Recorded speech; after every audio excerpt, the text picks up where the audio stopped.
Hello friends, आप सबों का ममता मिश्रा कुकिंग चैनल पे सुस्वागतम। बहुत सारा प्यार भरा वेलकम। आज की रेसिपी बहुत ही इंटरेस्टिंग और शानदार है। इस रेसिपी का फुल वीडियो आपको यूट्यूब पे बहुत कम देखने को मिलेगा, यानी न के बराबर है।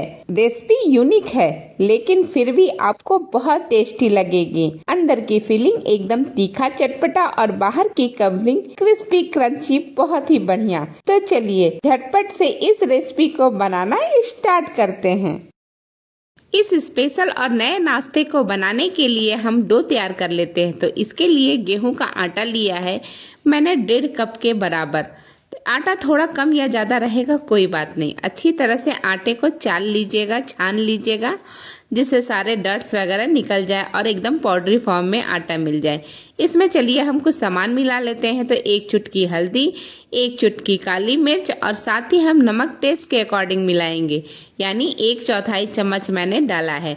सारी चीजों को सूखा ही मिक्स कर लेंगे और फिर इसका एक सॉफ्ट डो बना करके तैयार करेंगे। थोड़ा थोड़ा ही पानी ऐड कीजिएगा, एक साथ ज्यादा पानी ऐड मत कीजिएगा। जैसा हमें रोटी के लिए आटा चाहिए ना, बिल्कुल वैसा ही हम डो बना करके रेडी करेंगे। डो हमारा बन गया है, इसे सेट करने की जरूरत नहीं है। तुरंत इसमें से आप 2 टुकड़ा निकाल लेते हैं। एक बड़ा बड़ा टुकड़ा हम निकालेंगे और इस तरह से अच्छी तरह से हाथों में गोल करते हुए पेड़ा बना लेंगे।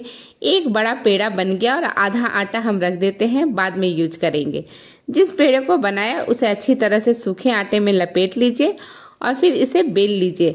मेरे लिए थोड़ा सा मुश्किल हो रहा था चकले पे बेलना, क्योंकि चकला जो था छोटा था, तो इसलिए मैंने थाली पे बेल लिया है। ये देखिए, इतना बड़ा रोटी हमने बना करके रेडी कर लिया है, क्योंकि बैगन हमारा थोड़ा बड़ा है। अब बैगन को अच्छी तरह से चेक करने के लिए कि अंदर कीड़े तो नहीं है, तो एक कट लगाएंगे और इस तरह से थोड़ा सा गैप करके अच्छी तरह से चेक कर लेंगे। ये देखिए, बिल्कुल कीड़े नहीं है, एकदम बढ़िया बैगन है। तो अब इस बैगन पे हम अप्लाई करने वाले हैं तेल। तो मैं सरसों के तेल को हल्का सा अप्लाई कर दूंगी, जिससे बाद में ये बैगन निकालने में हमें असुविधा ना हो। बाद में आप देखेंगे तो खुद ही समझ जाएंगे तेल क्यों लगाया था। तेल लगाने के आप कोई भी कुकिंग ऑयल लगा सकते हैं, जरूरी नहीं है कि सरसों का तेल लगाएं। तेल लगाने के बाद आटे को आप इस तरह से इसके ऊपर कवर कर लीजिए, जिस तरह से मैं दिखा रही हूँ। अगर कहीं फट जाए तो उसे अच्छी तरह से ठीक कर लीजिएगा और फिर पूरे आटे को अच्छी तरह से इसके चारों तरफ लपेट दीजिएगा। बिल्कुल कवर करना है हमें अच्छी तरह से। और जो ऊपर का साइड है वो भी हम अच्छी तरह से ठीक कर लेंगे, एकदम से कहीं गैप ना रहे, इस तरह से पैक कर लेंगे। अब ये डो से अच्छी तरह से कवर हो चुका है, बिल्कुल बढ़िया से। और देखिए, ऊपर का जो हिस्सा है ना, जो डंठल की तरह निकला रहता है, वो हमने निकाला नहीं है, वैसे ही रख रहे हैं। बाद में बहुत फायदा देता है, जब हम तलते हैं तो पलटने में बहुत फायदा देता है। और इसे मैं हल्का धागे से लपेट लेती हूँ। कॉटन का धागा लपेटिएगा, कोई जरूरत नहीं है, ऐसे भी आप रख सकते हैं, लेकिन मैं सेफ्टी साइड के लिए ये काम कर रही हूँ। इसी तरह से मैंने दूसरा भी बना करके रेडी कर लिया है। तो 2 बैगन के साथ मैं ये रेसिपी बनाने वाली हूँ और दोनों बैगन मेरे तैयार हो गए। चलिए अब तल लेते हैं। तो तलने के लिए तेल को अच्छा गर्म कर लिया है और पहले हम एक ही डालेंगे। एक ही को थोड़ा सा गोल्डन हो जाए उतने देर तक पकाएंगे। इसके ऊपर अच्छी तरह से तेल डालिए और फ्लेम को मीडियम रखिएगा, ना ज्यादा तेज ना ज्यादा स्लो। और बस 30 सेकेंड इस तरह से पकने के बाद हम दूसरा जो बैगन है वो भी डाल देंगे, क्योंकि पहले वाला बैगन अच्छी तरह से तेल अब उसके ऊपर जा चुका है, चिकना हो चुका है, तो वो चिपकेगा नहीं। अब दूसरा जो बैगन हमने डाला है उसके ऊपर भी अच्छी तरह से तेल डाल देंगे। दोनों बैगन को अच्छी तरह से गोल्डन होने तक, मतलब चारों तरफ अच्छी तरह से गोल्डन हो जाए इतना पकाएंगे। और इसके बाद एक एक करके बैगन निकाल लेंगे। फ्लेम को आप लो या मीडियम ही रखिएगा। हाई फ्लेम पे ऊपर तो पक जाएगा, अंदर की बैगन है वो नहीं पकेगा। तो इस तरह से मैंने दोनों बैगन को पका लिया है। इसे मैं निकाल लिया है एक बाउल में। ये थोड़ा ठंडा हो जाए तब हम इसकी कटिंग करेंगे। तो ज्यादा नहीं, बस 5 मिनट इसको इसी तरह से रहने दीजिए। 5 मिनट हो गया तो चलिए बैगन की कटाई कर लेते हैं। तो बिल्कुल बीचों बीच चाकू से इस तरह से आप कट लगा लीजिए। अच्छी तरह से कट जाना चाहिए, ऊपर से नीचे चारों तरफ से अच्छी तरह से ये कट चुका है, बिल्कुल बीचों बीच। अब देखिए, मैं आपको दिखाती हूँ कितनी आराम से ये निकलेगा ना, कि आपको पता ही नहीं चलेगा कि बैगन इसके अंदर था। ये देखिए, एकदम कटोरी जैसा दिखने लगता है।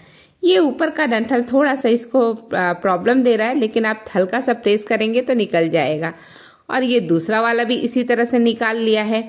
बाकी का भी हम बैगन इसी तरह से निकाल ले रहे हैं। अगर कोई दिक्कत हो तो हल्का चक्कू या चम्मच का हेल्प ले लीजिएगा। अब चलिए इस बैगन को छील लेते हैं। तो छीलने के लिए चक्कू का हेल्प ले सकते हैं। अगर हाथ से आसानी से छिल रहा है तो आसानी से हाथ से छील लीजिए, नहीं तो चक्कू का हेल्प लेकर अच्छी तरह से पील कर लीजिए। ये देखिए मैंने अच्छी तरह से एक बैगन का पूरे साइड को निकाल लिया है। इसके ऊपर का जो डंठल वाला पोर्शन है उसे भी चक्कू से अच्छी तरह से कट करके निकाल देंगे। ये पोर्शन थोड़ा हार्ड रहता है, इसलिए थोड़ा सा टाइम लगा। अब इस बैगन को हम अच्छी तरह से देखिए खोल करके दिखाते हैं। कहीं पे भी कोई प्रॉब्लम नहीं है, बहुत बढ़िया बैगन है। इसी तरह से बाकी सारे बैगन का मैंने निकाल लिया है। और इसके बाद इस तरह से गिलास लेकर के गिलास से इसको अच्छी तरह से हम छोटे छोटे टुकड़े में कट कर लेंगे। लेकिन शार्प एज वाला गिलास लीजिएगा, नॉर्मल गिलास से ही काम नहीं होगा, तो इसलिए थोड़ा शार्प एज हो वैसा ही गिलास लीजिएगा। और धीरे धीरे करके सबको आप ये कट कर लीजिए। अगर गिलास ना हो तो चक्कू के भी हेल्प से आप इसे कट कर सकते हैं। ये देखिए सारा का सारा मेरा कट चुका है। अब चलिए इस भरते को बनाते हैं। तो भरते को बनाने के लिए पैन में मैंने 2 चम्मच सरसों का तेल लिया है, 1 चुटकी हींग लिया है, आधा चम्मच जीरा लिया है और साथ ही हम डाल देते हैं थोड़ी सी कड़ी पत्ता लीव्स को। और ये तीनों को अच्छी तरह से चटकने देंगे 10 सेकेंड तक। फिर इसमें हम बारीक चॉप किया हुआ 3 से 4 लहसुन की कलियां डाल देंगे और 3-4 हरी मिर्च को बारीक चॉप करके डाल देंगे। हरी मिर्च कम तीखा खाना पसंद करते हैं तो हरी मिर्च कम भी डाल सकते हैं। अच्छी तरह से इसे भी 10 सेकेंड तक पकाएंगे और इसके बाद हम इसमें प्याज बारीक चॉप किया हुआ डाल देंगे। प्याज को भी अच्छी तरह से मिक्स कर लीजिए, प्याज पिंक हो जाए इतनी देर तक आपको प्याज को पकाना है। लगातार चलाते रहिएगा क्योंकि अभी फ्लेम हाई है। बस 1 मिनट हो चुका है, तो चलिए इसमें कुछ मसाले डाल लेते हैं। तो मैंने हल्दी डाला है 1 चुटकी, आधी चम्मच हमने डाला है कश्मीरी लाल मिर्च और आधी चम्मच के करीब धनिया पाउडर और 1 चुटकी बराबर गरम मसाला डाल देंगे। और भी कोई मसाले आप डालना पसंद करते हैं तो डाल सकते हैं इसी वक्त। और सारे मसाले को थोड़ा हम भूनेंगे। साथ ही डाल देते हैं नमक। नमक आप अपने टेस्ट के अकॉर्डिंग डालिएगा। मैंने डाला है 1/4 चम्मच। और ये टमाटर भी साथ में डाल देते हैं। नमक और टमाटर साथ ही में डालिएगा क्योंकि नमक टमाटर को बहुत जल्दी गला देता है। इसे लगातार चलाते हुए 1 से 2 मिनट तक भूनिएगा। और इसके बाद हम इसमें डाल देते हैं जो बैगन हमने बारीक बारीक चॉप किया है ना या कट किया है, उस बैगन को हम डाल देते हैं। अच्छी तरह से सारी चीजों को मिक्स कर लेते हैं। बीच बीच में बैगन को दबाते रहिएगा, जब जब चलाइएगा तब तब दबाइएगा। इस तरह से बैगन अच्छी तरह से बन जाएगी भरता के रूप में। और ये देखिए मैंने 2 से 3 मिनट तक भूनते हुए हो गया है। बैगन अच्छी तरह से सौटे हो गया है, भरता बन चुका है। तो थोड़ा सा धनिया लिप्स इसके ऊपर स्प्रिंकल कर देते हैं और इसे भी अच्छी तरह से मिक्स कर लेते हैं। अगर आपका टमाटर कम खट्टा है तो इसी वक्त आप आधा चम्मच आमचूर पाउडर भी डाल सकते हैं, नहीं तो थोड़ा सा नींबू का रस। पास से इसका लुक और स्ट्रक्चर देखिए बहुत ही बढ़िया बन गया है। चलिए सर्व करते हैं। गेहूं के आटे से बनी हुई आउटर कवरिंग को हम बैगन के भरते, तीखी चटपटी भरते से हम फील करेंगे। और ये रेसिपी इतना आसान और इंटरेस्टिंग है कि हर कोई इसे बनाना चाहेगा। भरता के ऊपर थोड़ी सी कटी हुई धनिया भी स्प्रिंकल कर देते हैं। लग रहा है ना बहुत ही यमी।